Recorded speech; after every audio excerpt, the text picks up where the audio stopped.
성경사랑방 차준희 교수의 구약 제대로 읽기의 차준희입니다.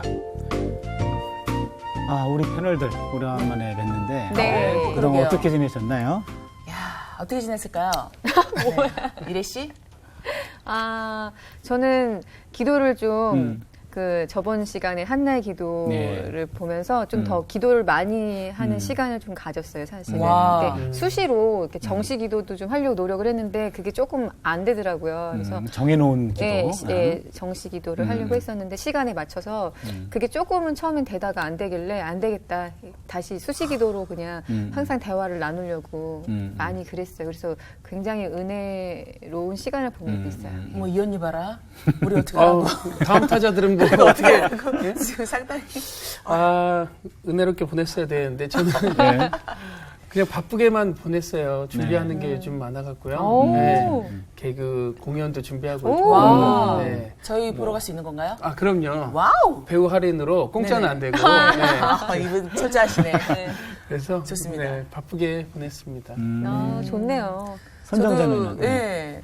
실컷 놀기만 해가지고 지금 우리 이래 언니가 정시기도 수시기도 하니까 난 뭘 했지? 저도 뭔가 수시로 이제 하나님과 그러니까 좀 더 친밀하게 그냥 뭐 전능하신 하나님 아버지 약간 모태신앙이라 그렇게 기도를 배웠거든요. 그리고 마무리는 꼭 예수님의 이름으로 기도했으면 이렇게 해야 되는데 그냥 아빠라고만 불러도 내 기도를 듣고 계신다는 것을 좀 이렇게 뭔가 듣고 계신다는 그런 확신이 없었거든요. 약간 어렸을 때부터 좀 어렵게 뭐랄까 되게 딱딱하게 배워와서 신앙을. 근데 요즘 성경 공부를 통해서 아니면 성경 사람하고 통해서 배우면서 좀 더 친밀하게 하나님이랑 대화하고 싶다. 네. 그래서 수시로 노력은 하지만 잘 안 되고 있는 그런 상황이어서 뭐 할 말은 딱히 없지만 잘 지냈습니다. 네. 결론은 잘 지냈습니다. 결론은 잘 지냈습니다. 감독님 알아서 편집하시겠죠. 그러면 이제 오늘 공부는 지난번에 우리가 한나의 기도를 했었는데 한나의 기도로 드디어 사무엘이 출생하죠. 네. 그래서 사무엘에 대해서 오늘 와우. 공부해 보도록 하겠습니다. 네.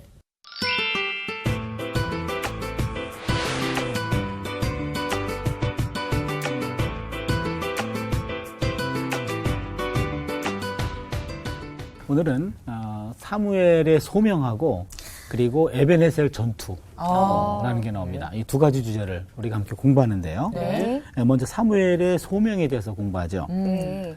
사무엘상 3장부터가 사무엘의 소명에 대한 기록을 해주고 있는데 네. 3장 1절을 이레자매가 읽어주시죠. 네. 아이 사무엘이 엘리 앞에서 여호와를 섬길 때에는 여호와의 말씀이 희귀하여 이상이 흔히 보이지 않았더라. 여기 야훼의 말씀이 희귀하여 이상이 흔히 보이지 않았더라. 네. 여기 이상이라는 단어가 조금 이상하게 들릴 수 있는데요. 네, 이상해요. 그렇죠? 이상하죠. 저기 예언자는요. 네. 하나님과 이스라엘 중간에 낀 사람이 예언자예요. 그래서 예언자는 이스라엘 백성을 위해서 하나님께 먼저 기도하는 자입니다. 기도. 네. 중보자입니다. 중보자. 그러니까 위에서 기도하는 거죠. 그 다음에 하나님이 주시는 말씀을 전해주는 메신저예요. 그러면은 예언자가 이스라엘 백성이 예언자에게 기도 요청을 하죠. 네. 그러면 예언자는 그 사람을 위해서 하나님께 중보기도합니다. 네. 그러면은 하나님이 이 중보기도 부탁한 사람에게 맞는 말씀을 주시거나 뭔가를 보여주십니다. 말씀을 주시거나 보여줘요. 보여주시거나. 그 주시는 말씀과 보여주는 것을 예언자가 전해주는 거죠. 네. 그때 말씀과 보여주는 거, 그게 이상이에요. 이상. 그 이상이란 말은 히브리 말로 카존이라고 그러는데, 좀. 우리 그동안 히브리어가 그리웠죠. 네. 한번 발음 따라해 볼까요? 카존. 너무 많이 긁으셨어요. 맞아요. 그렇게 하는 거예요. 요 하자가 이게 가래뱉기 직전이에요. 진짜 그렇게 카존. 했어요, 지금 진짜 형제님. 잘 살려요. 그렇게 하는 진짜 거예요. 씨가. 네. 이 카존이란 말을 정확히 번역하면은 비전이에요. 비전. 비전. 비전. 죄송합니다, 여러분. 비전이란 말인데 이 비전이란 말은 너 비전이 있느냐 없느냐 이제 그런 비전이 아니고 그래요? 정확히 표현하면은 프로페틱 비전이에요. 예언자의 비전, 예언자적 비전. 그 말은 이 예언자가 하나님께 기도해서 하나님이 보여주신 예언자적 비전인데 요 묵시 혹은 비전 이상 요게 없었다 그 말이죠. 그렇다면은 우리가 그 잠언 29장 18절에 보면은 네. 이런 말이 나와요. 묵시가 없으면 백성이 방자에 행하거니와. 많이 들어보지 않았나요? 네, 묵시가 없으면 백성이 방자에 행하거니와 할 때 요 본문에 이 묵시라고 하는 단어를 많은 분들이 이거를 꿈이라고 사람이 꿈이 없으면은 백성이 비전이 없으면 방자에 행한다. 네. 그래서 망한다. 이런 식으로 이걸 많이 해석해요. 네. 예, 잠언 29장 18절이요. 네. 그런데 여기 나와 있는 이 묵시라는 말도 하손입니다. 하손. 네. 그러면은 예언자적인 비전이 없으면 백성이 방자에 행한다. 그런 말이죠. 그러면은 예언자적인 비전이란 말은 예언자의 말씀이에요. 예언자의 영성이에요. 예언자의 말씀은 주로 심판의 말씀이죠. 책망의 말씀이죠. 너희들 그러면은 망한다. 혼난다. 너희들 그러면 혼난다. 네. 너희들을 돌이켜야 된다. 네. 이런 식의 권고, 경고, 책망 이런 말씀이에요. 그러니까 하나님으로부터 주어지는 그 책망의 말씀이 없으면 백성은 방자에 행해서 결국에 망한다 이런 얘기죠. 네. 예, 그래서 우리가 무슨 꿈이 없으면은 망한다 이런 말은 아니라는 그쵸. 얘기예요. 네. 잠언 29장 18절 말씀은요. 네. 예, 그렇다면 이 시대에 하나님의 말씀이 희귀했고 이상이 흔히 보이지 않았더라. 그 말은 예언자가 있다 없다? 이 시대에 없다. 없었더라 이 말이죠. 그러니까 사무엘 시대에 하나님의 그 말씀과 하나님의 이상을 간파하고 이것을 전해줄 수 있는 예언자가 없었다 그 말이에요. 이 시대는 사무엘이 등장하기 이전의 시대죠. 네. 예, 그 다음에 그리고 2절을 보면은요. 3장 2절이죠. 엘리의 눈이 점점 어두워가서 잘 보지 못하는 그때에 그가 자기 처소에 누웠고 엘리는 누구죠? 제사장. 그렇죠. 그 당시 제사장입니다. 제사장이고 그 당시 지도자예요. 종교 지도자고 영적 지도자입니다. 그런데 점점 눈이 어두워가서 잘 보지 못했다. 그 말은 이제는 실제적인 어떤 생리적인 나이가 들어서 네. 안 보이는 것도 있지만 어떤 그 영적인 눈도 네, 어두워져 갔다. 맞아요. 이런 네. 거죠. 예, 그때 이제 3절을 보시면은요. 진철 영자가 네. 3절 봐주세요.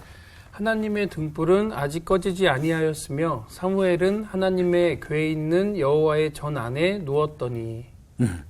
여기 보시면 하나님의 등불은 꺼지지 아니하였고 하나님의 궤에 있는 하나님의 법궤가 있는 야훼의 전 안에 누웠더라. 지금 하나님의 전에서 누워서 밤새도록 기도하는 거.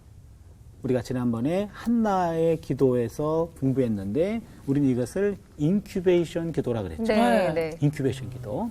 예. 그래서 지금 사무엘도 인큐베이션 기도랍니다. 하나님의 전에 들어가서 밤새도록 누워 있으면서 혹은 앉아 있든지 등불을 지키면서 하나님 앞에 기도하는 거죠.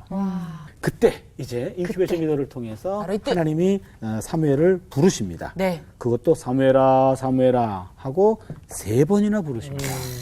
거기 4절을 보시면요. 야훼께서 사무엘을 부르시는지라 그가 대답하되 내가 여기 있나이다 하고 5절 보시면 엘리에게로 달려가서 이르되 당신이 나를 부르셨기로 내가 여기 있나이다 하니 그가 이르되 나는 부르지 아니하였으니 다시 누우라 하는지라 그가 다시 누웠더니 지금 사무엘은요. 사무엘 그러면 늘 부르던 분 네. 엘리가 부르는 거 생각했던 거예요. 그렇죠. 하나님의 음성을 들어본 적도 없고 그런 경험이 없었다는 얘기죠. 그다음에 6절을 보니까 야훼께서 다시 사무엘을 부르시는지라 사무엘이 일어나 엘리에게로 가서 이르되 당신이 나를 부르실까 내가 여기 있나이다 하니 나는 안 불렀거든 그 얘기입니다. 네. 그리고 지금 7절을 보니까 사무엘이 아직 야훼를 알지 못하고 야훼의 말씀도 아직 그에게 나타나지 아니한 때라 경험이 없었기 때문에 모르는 거예요.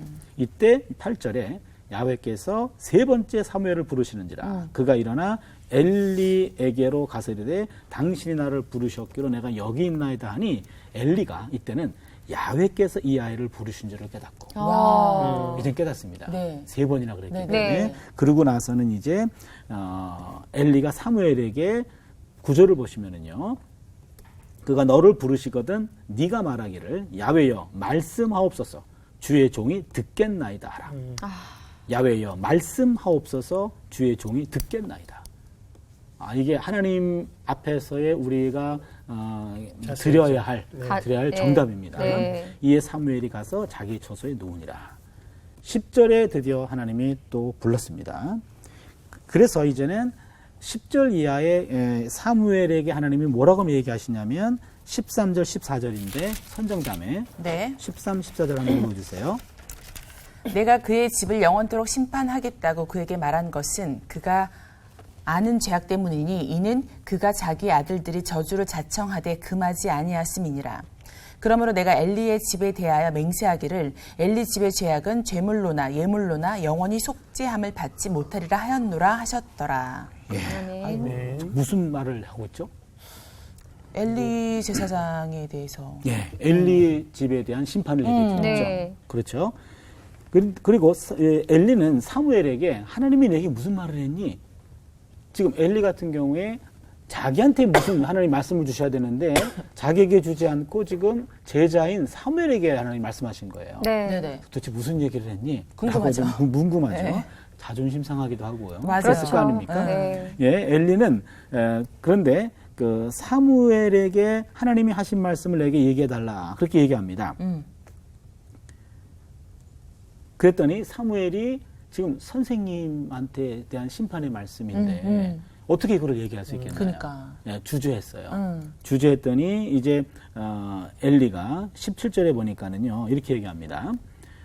네게 무엇을 말씀하셨느냐 청하노니 내게 숨기지 말라. 내게 말씀하신 모든 것을 하나라도 숨기면 하나님이 내게 벌을 내리시고 또 내리시기를 원하노라. 어머나. 저주 맹세의 억구거든요. 어머나. 네. 저주 맹세의 억구. 그러니까는 솔직히 얘기해 달라는 얘기죠. 솔직히 얘기해 달라. 얼마나 궁금했으면 강경하게 이렇게. 그렇죠. 네. 그럴 수밖에 없겠죠. 네. 그래서 얘기해 줍니다. 18절 한번 보실까요? 이레자매. 사무엘이 그것을 그에게 자세히 말하고 조금도 숨기지 아니하니 그가 이르되 이는 여호와이시니 선하신 대로 하실 것이니라 하니라. 예. 심정이 어떨까요? 아휴 속상하죠. 무너지죠. 예, 지금 그 엘리에게 주어진 말씀은 나도 지금 제자로서 도저히 옮기기 부담스러운 하나님이 선생님의 집안을 심판하기로 작정하셨답니다. 아이고. 이것은 더 이상 돌이킬 수가 없답니다. 이렇게 얘기한 거예요. 이때 그 엘리의 반응을 보면은요, 내가 왜 이런 식으로 저항하지 않았습니다. 18절을 보시면 이는 야훼시니 선하신 대로 하실 것이니라. 그대로 수용합니다. 그래도 대단하네요. 예, 예. 네. 또 영적 지도자로서의 품위를 지켜내고 있는 예, 거죠. 잃지 않았네요. 예, 예, 그래서 지금 엘리의 태도는 상당히 중요한 태도입니다. 하나님의 심판은 내가 당장 이해할 수 없지만 그것은 옳습니다. 정당합니다. 아멘. 근데 그 정당함은 내 정서적으로 그것을 내가 받아들이기까지는 내 몫이죠. 내 몫이지만 네. 그러나 정답은 바로 이거였습니다. 예, 그리고 나서 이제는 19절, 20절을 보면은요. 네. 네. 한번 읽어주시죠. 진철 형제가. 사무엘이 자라매 여호와께서 그와 함께 계셔서 그의 말이 하나도 땅에 떨어지지 않게 하시니 단에서부터 브엘세바까지의 온 이스라엘이 사무엘은 여호와의 선지자로 세우심을 입은 줄을 알았더라. 와. 예, 여기 보시면요. 지금 와우. 멋있다. 예. 사무엘이 이제는 자라갑니다. 네. 이게 자라가는 걸 보니까 성전에서 인큐베이션 기도하면서 끊임없이 하나님과의 어떤 교제를 통해서 이제 자라가고 있습니다. 그래서 하나님이 이제는 예언자가 된 거예요. 이제는 네. 하나님이 이제 부르시니까 네. 그다음에 예언자에게 주시는 말씀을 네. 사무엘이 던지는 거예요. 던지면은 그 말씀은 꼭 성취가 됐어요. 하나도 땅에 떨어지지 않고. 그렇죠. 그냥 단에서부터 부엘세바까지. 여러분, 단은 저쪽 북쪽 끝이고, 네. 부엘세바는 남쪽 끝이에요. 부엘세바와 단에서 부엘세바. 우리나라 말로 하면은 백두에서 한라까지. 그러네요. 그렇게 되겠죠. 네. 백두에서 한라까지. 예, 온 이스라엘 사람이 사무엘은 야훼의 선지자로 세우심을 입은 줄을 알았더라. 와. 저 사람은 선지자다. 저 사람은 예언자다. 여러분, 예언자라고 하는 것은요, 우리가 하나 기억해야 될 것은 예언자는 점치는 사람이 아니에요. 네. 미래를 점치는 이런, 무당이 아니라는 거예요. 예, 이런 예언. 미리 했자. 미리 말하는 사람이 아니라, 오늘은 한자가 잘 써지네요. 아, 요 예자는 예금할 때 예자. 예금. 미리. 그러니까 이게 맡긴다. 저축해놓은 거. 맡길 예자죠. 그래서 예언은 하나님께서 말씀을 맡기는 거예요. 이 시대에 하나님이 하나님이 듣기를 원하는 말씀을 예언자에게 맡겨요. 그럼 예언자가 말씀을 전해주는 거죠. 네. 그래서 성경이 말하는 예언은 점치는 게 아니에요. 그쵸. 오늘 이 시대에 하나님이 우리에게 뭘 원하시는가? 그게 예언입니다. 그러니까 그거를 얘기했을 때 하나님은 이렇게 하신다고 합니다. 이렇게 하기를 원하십니다. 이렇게 얘기했을 때 그것이 다 이루어졌더라. 그래서 이제는 사무엘은 국민 예언자가 되는 거죠. 그 시대의 그 방자한 백성들을 말씀으로 책망하고 말씀으로 고치고 진리의 길로 인도하는 일종의 북극성이 된 겁니다. 빛나는 북극성. 그래서 항상 자기 자리를 지키는 거죠. 자기 자리를 지키면서 누구든지 그것을 보고 자기의 어떤 그 자리를 조정하는 맞추는. 거죠. 네. 누군가 항상 그분은 거기 계셔. 네. 거기 기준점. 계셔서 기준점이 돼가지고 내가 인생을 방황하다가도 그분을 생각하면서 네. 초점을 맞추게 되는 그런 그 민족의 북극성이 되었다. 참 멋지네요. 멋있는 말이죠. 그 민족이 이끌어갈 수 있는 북극성이 되었다. 그리고 나서 네. 21절을 보시면은요. 21절 보시면 야훼께서 실로에서 다시 나타나시니 야훼께서 실로에서 야훼의 말씀으로 사무엘에게 자기를 나타내시느니라. 모세한테 보이신 것처럼. 그렇죠. 그러면은 3장 1절을 보시면 야훼의 말씀이 희귀하여 이상이 흔히 보이지 않더라. 네. 하나님의 말씀이 드물던 시대가 이제 끝났습니다. 그러네요. 사무엘로 인해서. 사무엘로 인해서. 와우. 예, 사무엘로 인해 가지고 이제는 하나님의 말씀의 시대가 열린 거죠. 네. 열려서 이제는 사무엘을 통해 가지고 하나님이 이제는 말씀하신다 그러는 거예요. 네. 예, 새로운 시대가 열린 겁니다. 와. 그러니까 한 인물을 통해 가지고 시대가 이렇게 바뀌는 것을 볼 수 있죠. 네. 예. 그리고 나서 이제 사무엘 이후 시대에 하나의 전쟁이 나오는데요. 전쟁. 예, 전쟁이 나옵니다. 열리자마자. 예, 에베네셀 전투입니다. 아. 4장인데요. 4장 1절을 한번 봐주세요. 이래자매. 사무엘의 말이 온 이스라엘에 전파되니라. 이스라엘은 나가서 블레셋 사람들과 싸우려고 에베네셀 곁에 진치고 블레셋 사람들은 아벡에 진쳤더니. 예. 지금 이스라엘과 블레셋 간의 전쟁이 이제는 발발하기 직전인데 블레셋 사람은 어디에 진을 쳤죠? 아벡. 이스라엘은 에베네셀. 예. 그래서 에베네셀 전투, 아벡 전투 그렇게 얘기합니다. 교수님 에베네셀 진쳤다는 게 전쟁. 전쟁에 진을 친 거예요. 그래서 한판 붙어보겠다는 거죠. 예, 그래서 지금 에베네셀 전투라고 얘기도 하고 아벡 전투라고도 그렇게 얘기를 합니다. 그런데 이 전투에서 이스라엘이 그 법궤를 가지고 나가요. 법궤를. 여기서 보시면 그 3절을 보시면은요. 네. 백성이 진영으로 돌아오매 이스라엘 장로들이 이르되 야훼께서 어찌하여 우리에게 오늘 블레셋 사람들 앞에서 패하게 하셨는고 야훼의 법궤를 실로에서 우리에게로 가져다가 우리 중에 있게 하여 그것으로 우리를 우리 원수들의 손에서 구원하게 하자 하니. 지금 어디에 있었죠, 법궤가? 실로. 네. 예, 실로 성소에 있었던 법궤를 전쟁터로 가지고 옵니다. 네네. 에베네셀 쪽으로. 그래서 그 법궤를 가지고 이제는 전쟁에 이제는 참여하게 되는 거죠. 왜 그랬을까요? 여호와의 말씀. 법궤는 뭐죠? 하나님의 말씀. 말씀? 네. 법궤가? 아닌가요? 법궤 안에는 법궤는 이동 성소가 되는데 그 안에는 모세의 쌍난 지팡이도 있고 두 돌판도 있고 만나도 있고 맞아. 그런 거 있잖아요. 네, 법궤. 그 법궤는 그 하나님의 발등상이에요. 하나님이 발을 올려놓는 것이에요. 그러니까 법궤가 있다라는 말은 하나님이 발을 얹어놓고 있다. 어떤 의미일까요? 그분이 거기에 함께 임재, 계신다. 임재. 함께 계신다. 네. 하나님의 임재죠. 네. 그러니까 하나님이 계시는 것을 상징적으로 보여주는 거죠. 예, 그래서 이 전쟁에 하나님을 끌어들이는 거죠. 법궤를 끌어들이는 겁니다. 여기에서는요, 좀 하나의 그 중요한 내용이 있는데요. 네. 법궤는 하나님의 임재를 상징하는데 전쟁에 끌어들이는데 민족 간의 전쟁들은 단순한 군사력의 경쟁이 아니라 각 나라의 신들의 전쟁이란 말이죠. 그래서 야훼 하나님을 전쟁에 끌어들입니다. 그래가지고 이쯤 되니까 이제 백성들이 고무가 됐죠. 우리가 이건 이겼다 이제. 네. 야훼가 참전하셨다 네, 이런 네. 얘기입니다. 예, 그래서 참전이 됐는데 지금 블레셋 사람들은 떨어요. 거기 7절을 보니까 블레셋 사람이 두려워하여 이르되 신이 진영에 이르렀도다 하고 또 이르되 우리에게 화로다. 전날에는 이런 일이 없었도다.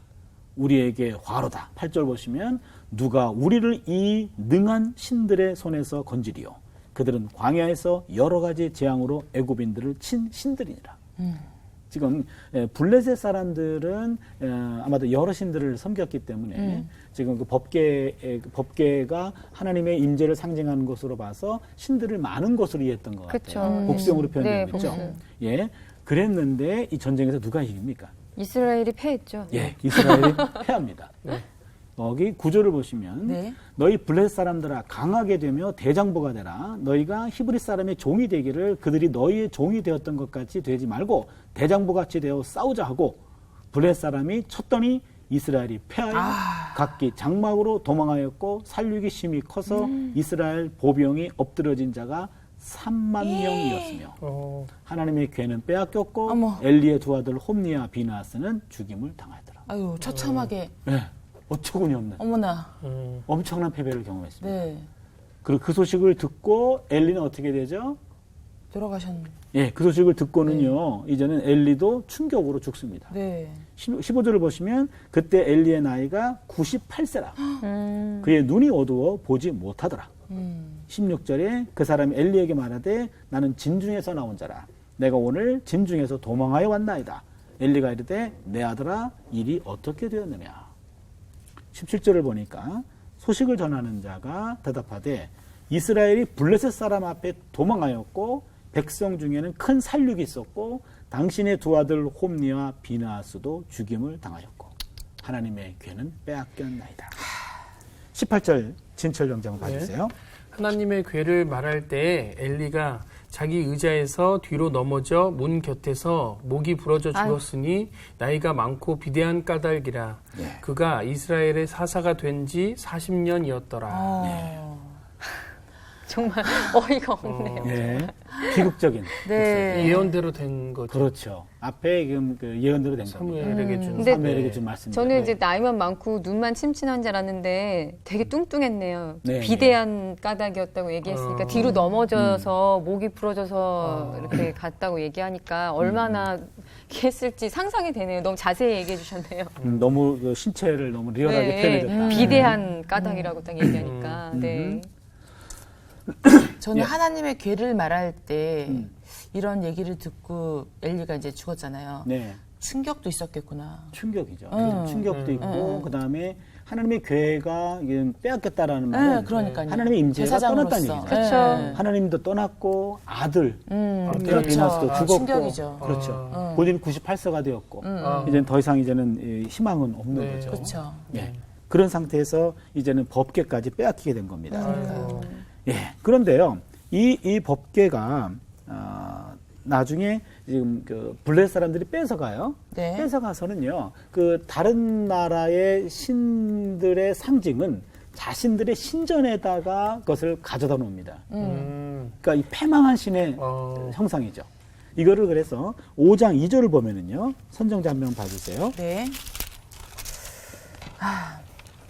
블레셋 사람들이 하나님의 괴를 가지고 디곤의 신전에 들어가서 다곤이군요. 다곤 곁에 두었더니. 예, 다곤은 블레셋 최고 신이에요. 신이구나. 예. 블레셋의 최고의 신 앞에 패망한 신의 상징을 갖다 놓는 겁니다.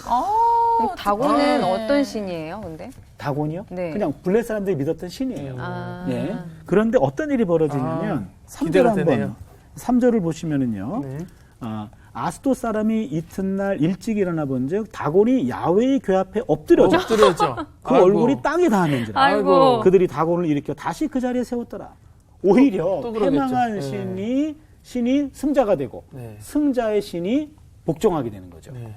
그리고 4절 한번 봐주세요. 아, 너무 이래전에 웃기다. 소름 끼치네요. 그 이튿날 아침에 그들이 일찍이 일어나 본즉 다곤이 여호와의 궤 앞에서 또다시 엎드러져 얼굴이 땅에 닿았고 그 머리와 두 손목은 끊어져 문지방에 있고 다곤의 몸뚱이만 남았더라. 이게 무슨 신이야?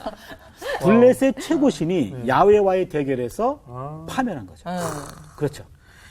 지금 영화 한 편 막 보는 것 그러니까. 같아요. 저. 예. 여기서 지금 놀라운 일이 지금 벌어지고 있는 건데요. 네네네. 예, 그리고요, 여기 보시면은요, 네. 그 6절을 보시면, 야훼의 손이 아스돗 사람에게 엄중히 더하사 독한 종기의 재앙으로 아스돗과 그 지역을 쳐서 망하게 하니. 아유. 아스돗 사람들이 이를 보고 이르되 이스라엘 신의 궤를 우리와 함께 잊지 못하게 할지라. 이제 그의 깨닫네. 손이 우리와 우리 신 다곤을 친다 하고 무서워합니다. 네. 여기서 하나 기억할 것은요.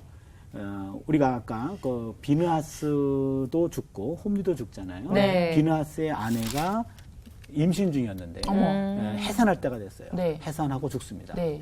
그러면서 아까 4장 21절을 보시면 영광이 이스라엘에게서 떠났다 하고 아이 이름을 이가봇이라 하였더라.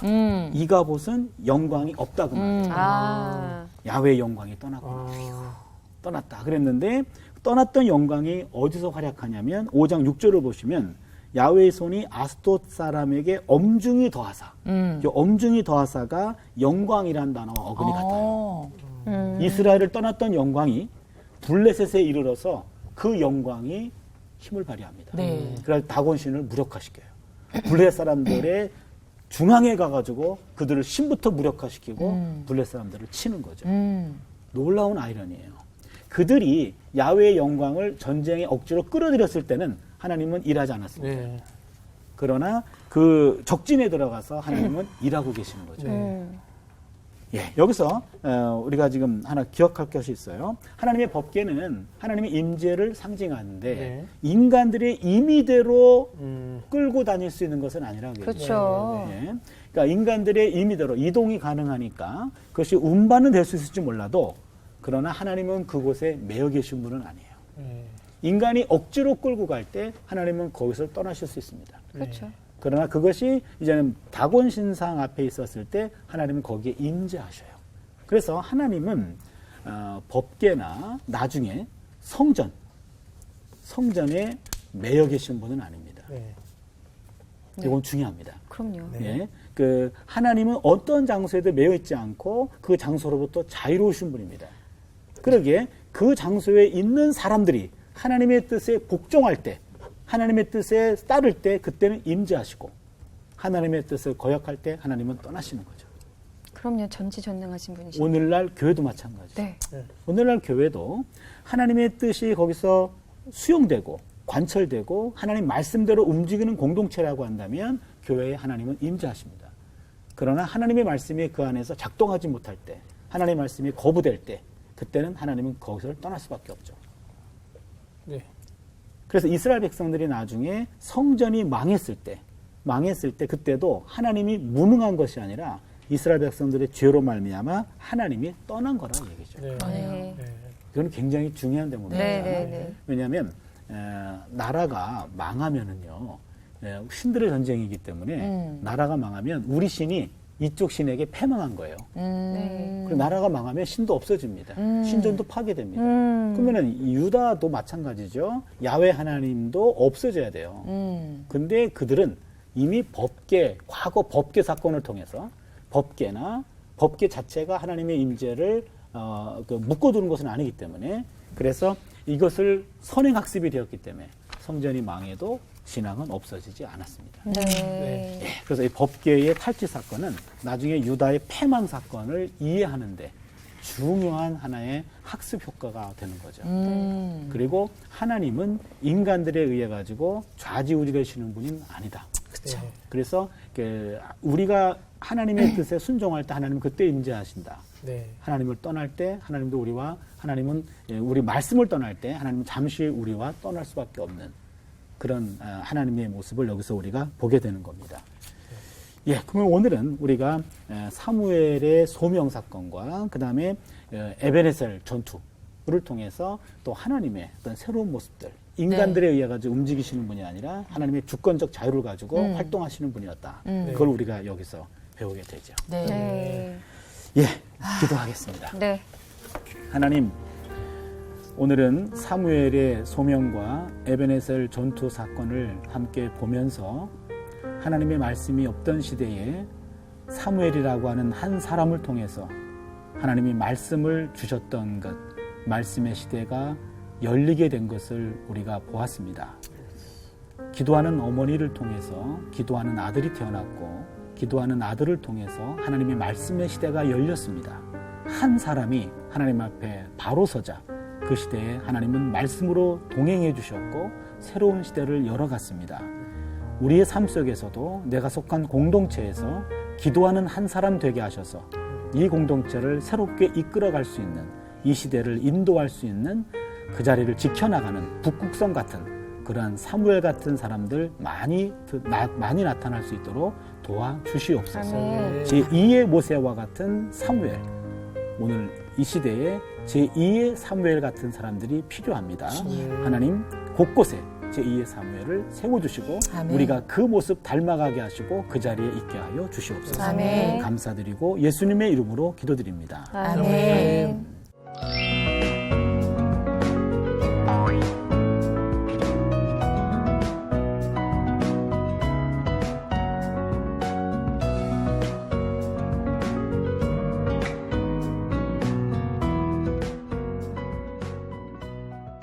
예, 여러분 어떠셨나요? 오늘 사무엘의 소명 그리고 에베네셀 전투 이걸 통해서 새로운 깨달음이 있기를 바랍니다. 여러분 다음 주에 또 뵙겠습니다. 고맙습니다.